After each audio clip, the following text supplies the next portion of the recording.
सबैजनालाई नमस्ते अनि हार्दिक स्वागत गर्न चाहन्छु एनबी थापा अफिसियल युट्युब च्यानलमा। धेरै लामो समयको अन्तरालपछि आज तपाईको माझमा एउटा भिडियो बनाउँछु भन्ने सोचले उपस्थित भएको छु। किनभने मैले पहिला नियमित भिडियोहरू बनाउने गर्थे र अहिले आफ्नो कामको र काम कार्यको व्यस्तताले गर्दा मैले तपाईलाई निरन्तरता भिडियो दिन सकेन। आई थिंक सो कारणले मेरो युट्युब पनि फ्रीज भइसकेको रहेछ र मेरो फ्रीज भएको कारणले मैले यो युट्युब च्यानलमा हल्का समस्या देखिएको छ। किनभने मैले चाहिँ जस्तो कन्टेन्टमा भिडियो अपलोड गरिराख्नु पर्दो रहेछ र टाइम हुँदो रहेछ, टाइम समय सबै कुरा कन्टेन्ट क्याटेगोरीहरू सबै कुरा हुँदो रहेछ र मैले अलिकति त्यसमा अलिकति ख्याल नपुर्याउँदा ध्यान नपुर्याउँदाखेरि अलिकति मेरो च्यानल चाहिँ अहिले आएर 1000 सब्स्क्राइब त कटिसक्यो तर पनि अहिले आएर मेरो च्यानल फ्रीज भइसकेको छ। यो जानकारी म तपाईलाई पनि गराउन चाहन्छु भनेर उपस्थित भएको छु।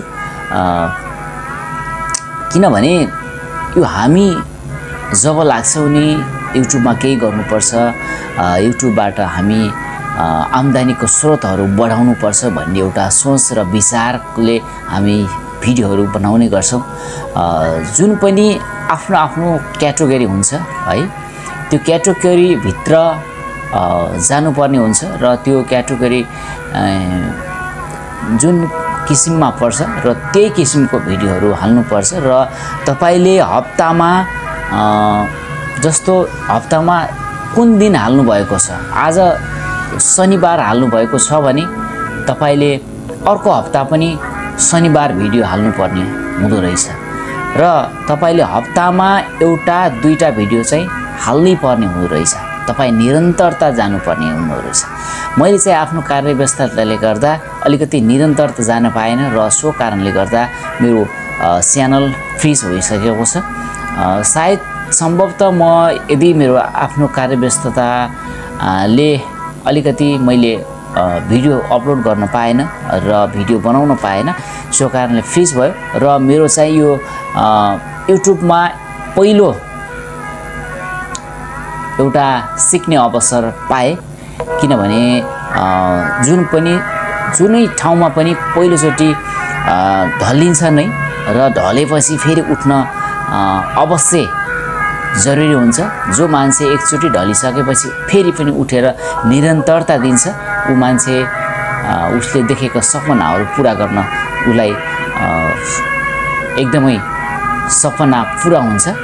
यो जानकारी म दिन चाहन्छु र मैले प्रयास गर्नेछु सम्भवतः यदि मैले युट्युबको करियरलाई नै लग्छु भनेपछि मैले निरन्तरता दिनेछु भिडियो र यदि मैले हैन पहिला आफ्नो कार्यव्यस्ततालाई पहिला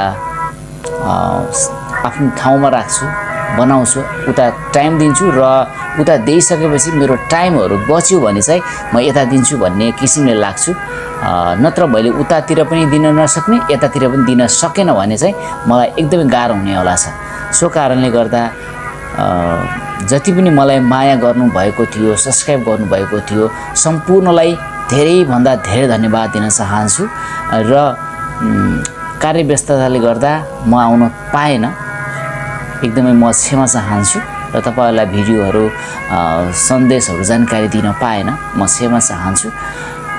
तपाई स्वस्थ रहनुहोला, व्यस्त रहनुहोला र तपाईले जुन काम गर्नु भएको छ त्यो काम तपाईले एकदमै निरन्तरता दिनु होला भन्न चाहन्छु। र यति भन्दै आजको भिडियो यति नै राख्न चाहन्छु र यस भिडियोबाट बिदा हुन्छु। हस्त नमस्ते।